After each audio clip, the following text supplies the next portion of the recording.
Notre épisode du jour débute au cœur des flammes, à une température à laquelle ni nous, ni les livres ne pouvons survivre.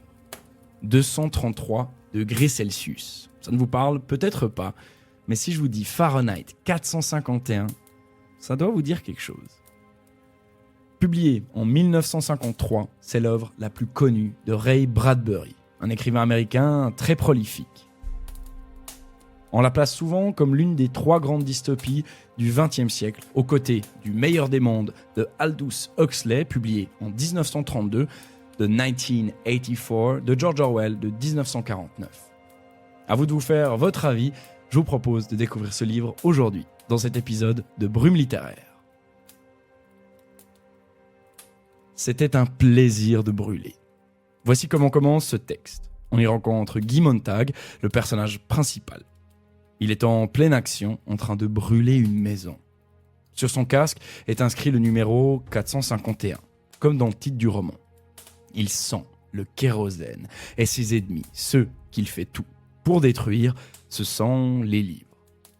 Sauf que voilà, Guy Montag n'est pas un criminel, tout l'inverse en fait. Il est pompier.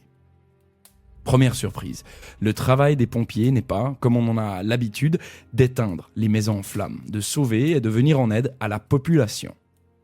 Les maisons sont fireproof, comme ils disent, donc plus besoin de cette fonction. Au contraire, ils maîtrisent le feu et font tout pour détruire le grand ennemi de cette société, la littérature. Montag et son équipe allument ce feu avec précision et avec une méthode qui nous fait vite comprendre qu'ils ont l'habitude de faire ça. Le kérosène coule avant que la flamme ne prenne le relais et réduise le tout en cendres. Encore une menace supprimée, ce sont des mots qui ne pourront plus jamais être lus. Et ce plaisir, qui occupe la première phrase du roman, marque déjà l'un des traits de notre personnage principal. Il fait pleinement partie de cette société qui voit les livres comme un danger. C'est pas à contre-cœur ou l'esprit plein d'interrogations qu'il agit. Il fait son travail, le fait bien et surtout le fait avec le sourire, avec du plaisir.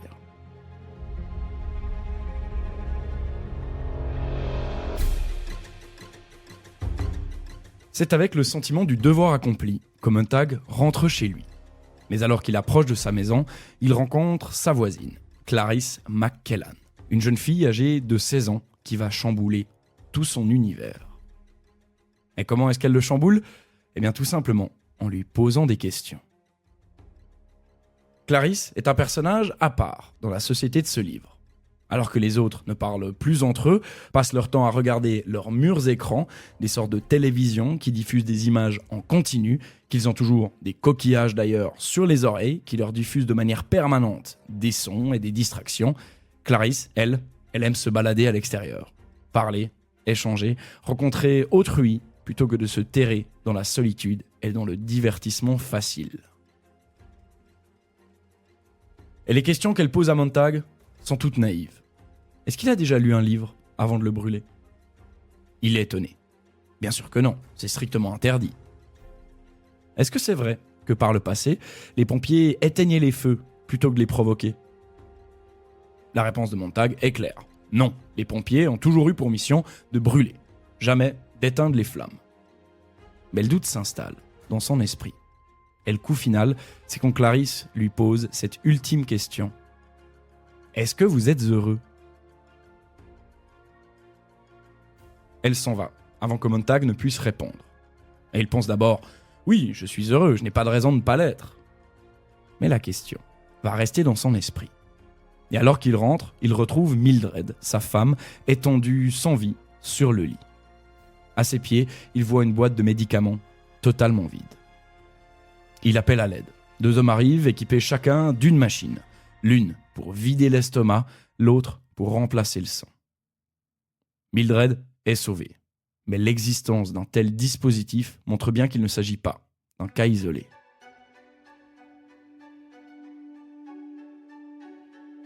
Alors que Mildred dort profondément, arrachée aux griffes de la mort, Montag sort dans son jardin et voit de la lumière chez ses voisins.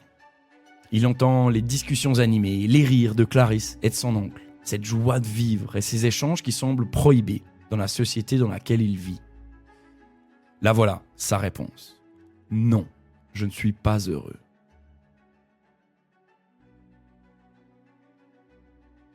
Prenons une courte pause dans notre récit. Vous le devinez peut-être, dans ce livre de science-fiction, on nous décrit un monde un peu différent du nôtre, et qui lui ressemble étrangement. Les différences ne sont pas drastiques. On n'a pas des voitures qui volent ou des comportements qui nous semblent impossibles. C'est d'ailleurs peut-être pour ça qu'on comprend assez vite les règles qui régissent cet univers de fiction. On partage par exemple les mêmes références historiques et le tout est décrit à travers une expérience singulière, ce qui nous permet d'avoir un aperçu de ce monde. On devine qu'il a traversé des catastrophes, de guerres atomiques peut-être, mais elles ne sont presque jamais racontées. Elles servent juste de toile de fond. On a aussi des avions de chasse qui traversent incessamment le ciel, un signe qu'une guerre avec un ennemi indéfini est encore en cours. Ce ne sont pas les passages descriptifs qui nous apprennent le plus, mais simplement les discussions et les réflexions de Montag, ce personnage qui est totalement intégré à ce système. Son étonnement quant à sa voisine Clarisse et à ses réflexions, que nous lecteurs on aurait plutôt tendance à associer à la normalité, eh bien ça montre un décalage important entre les différents personnages. Lui, tout comme sa femme Mildred, se sentent bien dans ce système. Ou plutôt, Guy s'y sentait bien. Mais tout change. Revenons au récit.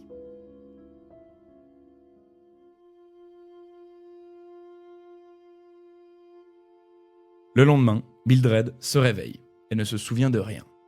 Elle ne croit même pas son mari quand il lui annonce qu'elle a avalé toute une boîte de pilules. Étrange, donc. Montag doit retourner au travail. Et c'est à ce moment qu'on rencontre son chef, le capitaine Beatty, un homme convaincu du bien fondé des actions des pompiers.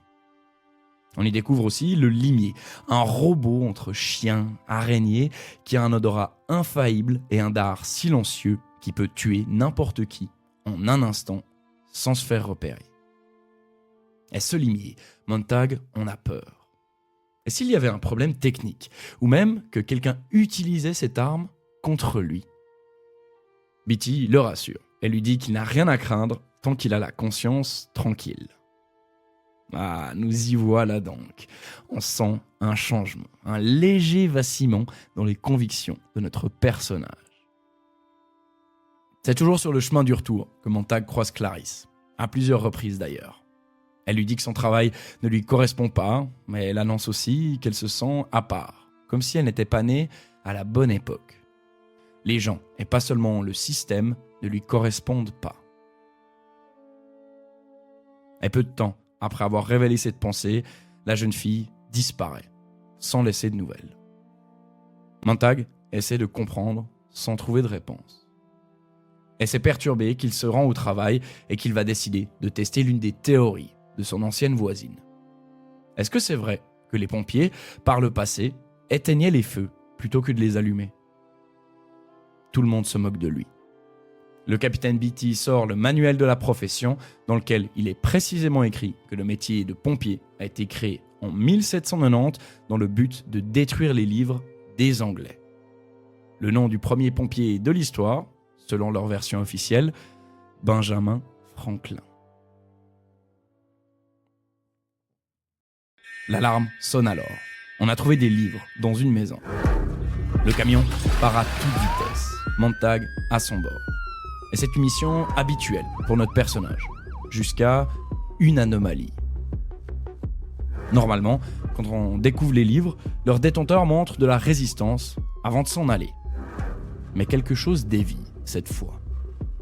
La femme qui occupe cette maison ne la fuit pas. Elle ne se plaint pas outre mesure. Et alors que les pompiers aspergent la maison de kérosène, elle reste impassible. Les pompiers la somment de partir, mais elle refuse. Et c'est même elle qui va craquer l'allumette fatale, celle qui va tout réduire en cendres. Elle y compris. Montag assiste à ce spectacle, impuissant, profondément choqué. C'est la première fois qu'il voit une personne se consumer avec ses livres. Ce geste n'a pas de place dans le monde. Rien ne justifie, dans la logique qu'il connaît, qu'on accepte de mourir pour des objets que tout le monde considère comme inutiles et dangereux. Alors, si cette femme est prête à donner sa vie pour ces livres, c'est bien que ceux-ci doivent cacher quelque chose.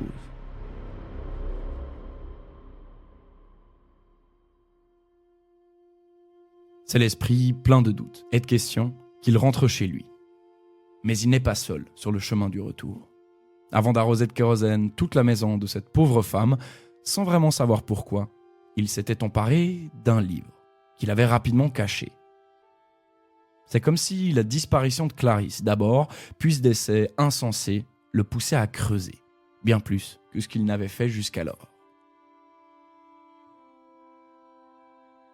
Le changement est là et débute.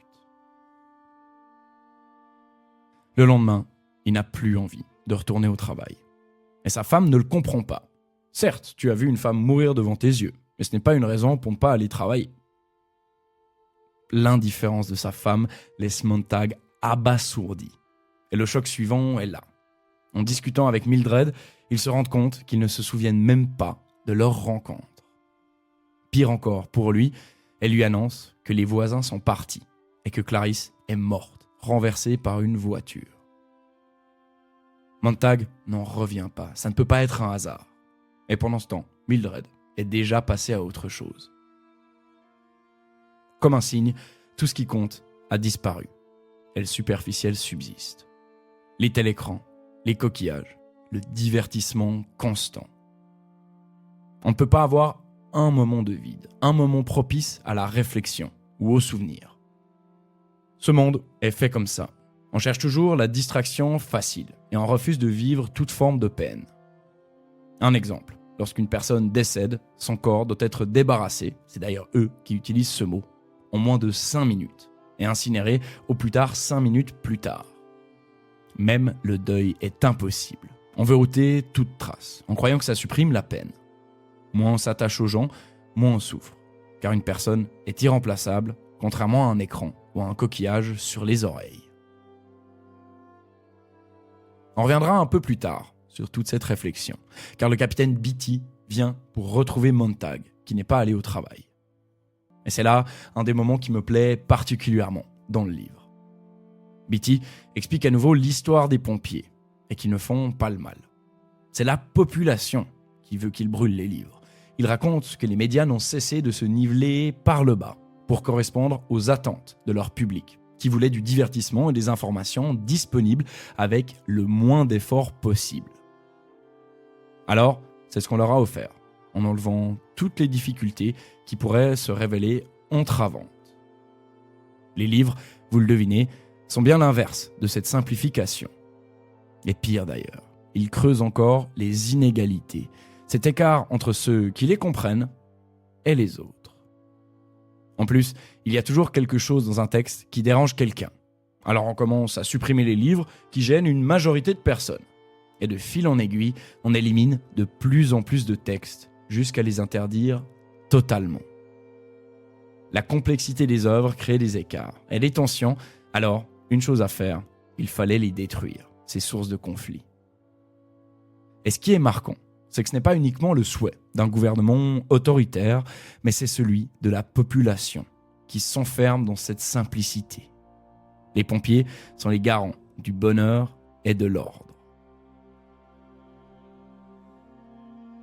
Et ce discours, Beatty est apparemment habitué à le tenir, parce qu'il nous révèle que chaque pompier passe une fois par là, par l'envie de prendre un livre pour découvrir de quoi il s'agit. On lui laisse alors 2 possibilités. Soit il a 24 heures pour détruire le livre, soit ce seront les collègues qui se chargeront de la besogne. En général, cela ne dure pas. Très vite, ils brûlent le texte volé.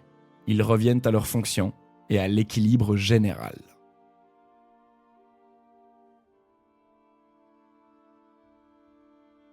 C'est là qu'on réalise que Montag n'est pas un cas isolé. Tous ses collègues, sans exception, ont ressenti ou ressentiront un jour cet élan de curiosité, qu'on pourrait approcher de la défiance. Il n'est donc, en ce sens, pas unique. Là où il se différencie, c'est qu'il va aller encore un pas plus loin. Alors que les autres avaient abandonné à cette étape, lui va continuer. Beatty s'en va. Et c'est alors que notre personnage révèle à sa femme que ce n'est pas un ouvrage qu'il a volé, mais une bonne vingtaine qu'il a collectées au fil des mois. Choquée, elle veut directement partir pour brûler un livre. Mais Montag la retient et l'invite à s'installer avec lui pour se lancer dans la lecture.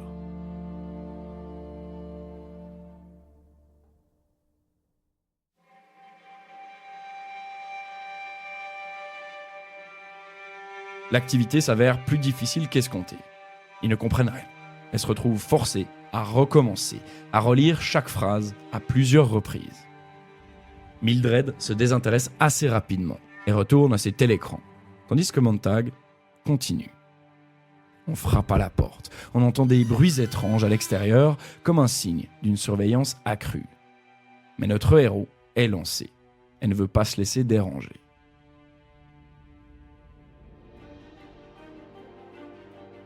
Lire reste complexe. Il sent qu'il a besoin qu'on l'accompagne dans cette tâche.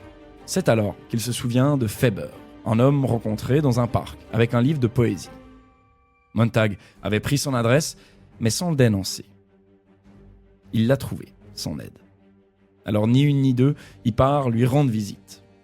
Faber est d'abord méfiant, mais accorde vite sa confiance, voyant le feu qui brûle dans le regard de Montag. Il va alors lui révéler les 3 éléments qu'il lui faut pour bouleverser la société. Tout d'abord, il faut une information de qualité, à laquelle on peut se fier sans qu'elle ne simplifie tout. Ensuite, il faut avoir le temps de l'assimiler, c'est-à-dire du vide, et non une distraction continue. Pour terminer, la 3e étape est le droit d'agir, en fonction de ce qu'on a appris. Et ces 3 éléments, quand je les ai lus pour la première fois, m'ont quelque peu étonné. Pourquoi est-ce qu'on nous parle de ça dans ce livre ? On en est déjà à plus de la moitié du texte. On sait que la révolution sera difficile à mener avec le peu de pages qui restent, d'autant plus si la tâche est si ardue. Parce qu'il s'agit d'un vrai bouleversement des comportements de chaque humain dans cette fiction. Mais maintenant, je crois comprendre que Faber s'adresse plutôt à nous, lecteurs, qu'à Montag. Ces 3 choses, assez simples en réalité, peuvent très vite nous échapper. On y a encore le droit aujourd'hui, mais le risque, c'est de les perdre. Et pour moi, c'est à cela que sert cette mise en garde. Non pas juste dire quoi changer dans l'univers de Fahrenheit 451, mais surtout ce qu'il faut défendre dans notre monde.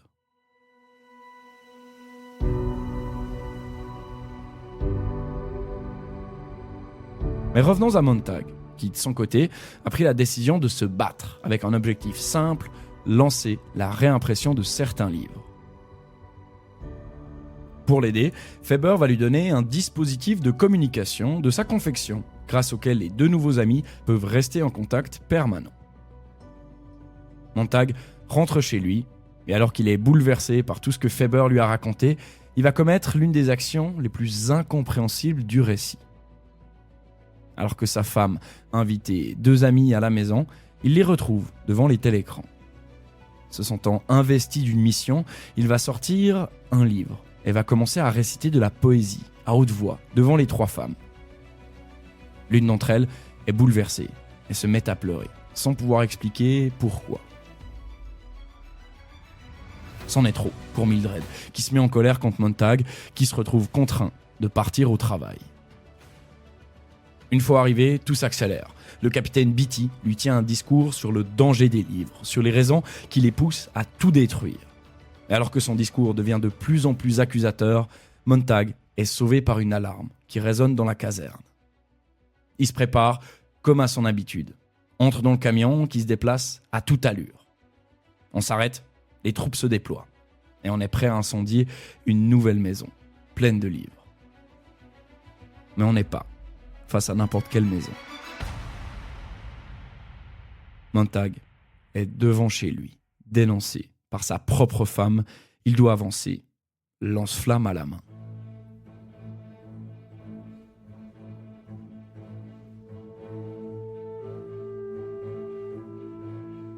Il se trouve maintenant dans les pièces qu'il connaît si bien, prêt à y mettre le feu. C'est le capitaine Beatty qui l'y force. C'est toi qui as créé ce problème, c'est à toi de le régler. Mais ce qui devait être une punition semble au contraire être une libération pour lui. Il voit sans passé ces lieux où il passait du temps avec celle qu'il nomme désormais comme cette femme étrange. S'il regrette ses actions passées, son ignorance, alors y mettre le feu lui permet de faire table rase. Il s'affranchit de ce système dans lequel il ne voulait plus jouer un rôle.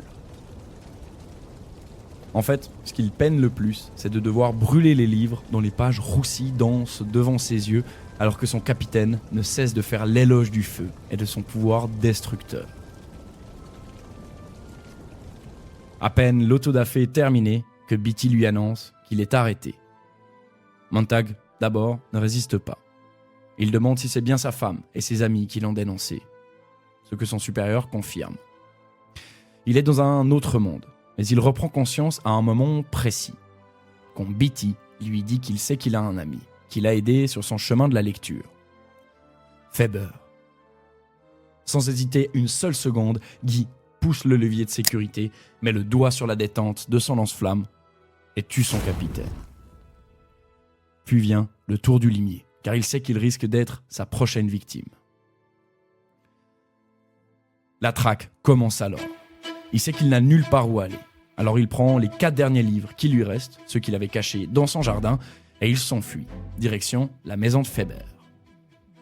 Chez lui, ils apprennent en regardant les télécrans qu'un nouveau limier vient d'arriver directement importé d'une ville voisine. Celui-ci peut reconnaître toutes les odeurs. Alors il faut effacer toutes les traces du passage de Montag. Et il doit courir vers son salut, qui ne peut se trouver que dans la rivière, en bas de la ville. Sa traque est diffusée en direct à la télévision. Il doit servir d'exemple pour le reste de la population. Le limier ne peut pas échouer et on veut prouver qu'on ne peut jamais lui échapper. Montag court aussi vite qu'il peut pour plonger dans la rivière. Le présentateur télé fait alors une proposition pour retrouver au plus vite le fugitif. À mon signal, tout le monde doit ouvrir la porte de sa maison. Regarder à travers sa fenêtre pour voir si on n'aperçoit pas ce criminel. Ainsi, il ne peut être à l'abri nulle part et la traque prendra fin. On compte ensemble jusqu'à 10. 1, 2, 3, 4, 5, 6, 7, 8, 9, 10. Montag imagine des milliers de portes s'ouvrir en même temps. Il voit dans sa tête tous ces visages qui tentent de le retrouver, ces animaux gris, ces yeux vides sans aucune conscience qui ne font qu'obéir. Mais il est sauvé. C'est depuis la rivière qu'il se fait toutes ces réflexions. Si on en doutait encore, on se rend maintenant compte d'une chose. Tout le monde est complice. On fait tout collectivement pour arrêter cet homme qui trouble l'équilibre public. Alors oui, il a commis un crime, mais ceux qu'ils cherchent ne font qu'obéir à leurs écrans, à la seule réalité qui existe encore pour eux.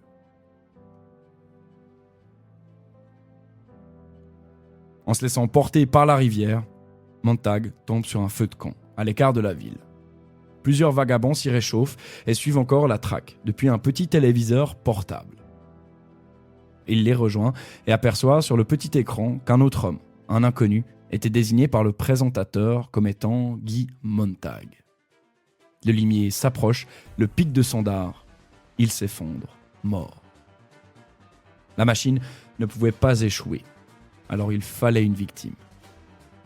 On a tout fait pour ne pas filmer son visage, rester assez distant pour que personne, pas même les meilleurs amis de Montag, ne puisse l'identifier. On annonce alors la réussite de cette mission, on a vengé un crime commis contre la société. Tout peut revenir dans l'ordre.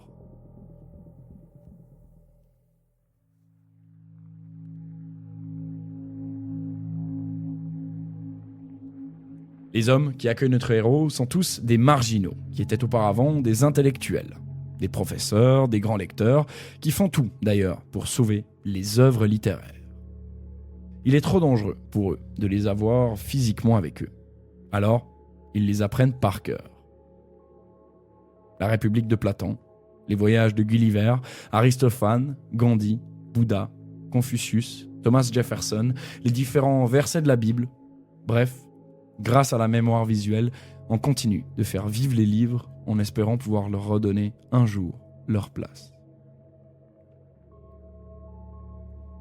C'est en parlant avec eux que Montag réalise tout ce qu'il n'a jamais vraiment pu vivre, toutes ces émotions qui lui étaient enlevées, ses activités qui lui étaient indirectement interdites, tout ça, toujours dans le but de protéger la population de toute chose négative, de tout ce qui pouvait rompre un équilibre aussi factice soit-il.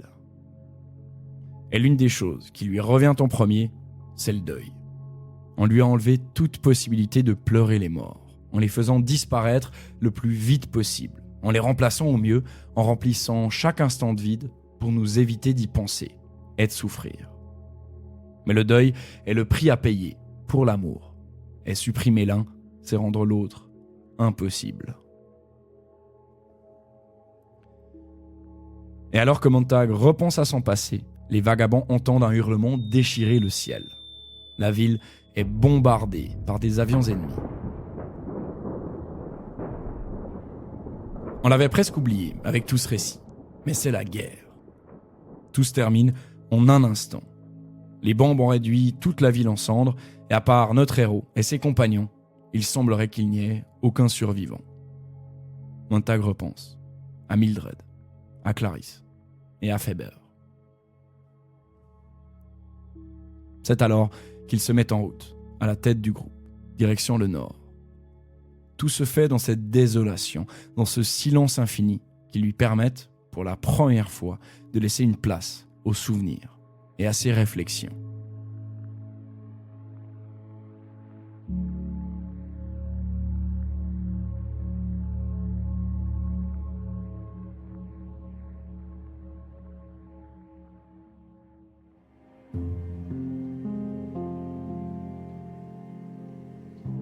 Et c'est ainsi que se termine Fahrenheit 451 de Ray Bradbury, avec une fin ouverte qui nous permet de laisser libre cours à notre imagination. Ce livre nous a offert une fenêtre sur le monde dystopique qui, en un certain point, ne semble pas si éloigné d'une certaine réalité que nous vivons plus de 70 ans après la parution de ce livre. Les textes sont parfois vus comme un danger, on veut éviter les réflexions douloureuses, les creux, les vides. On s'occupe comme on peut, à flux tendu, sans jamais s'arrêter. Alors, prenez le temps de prendre soit ce livre, soit un autre, dans vos mains.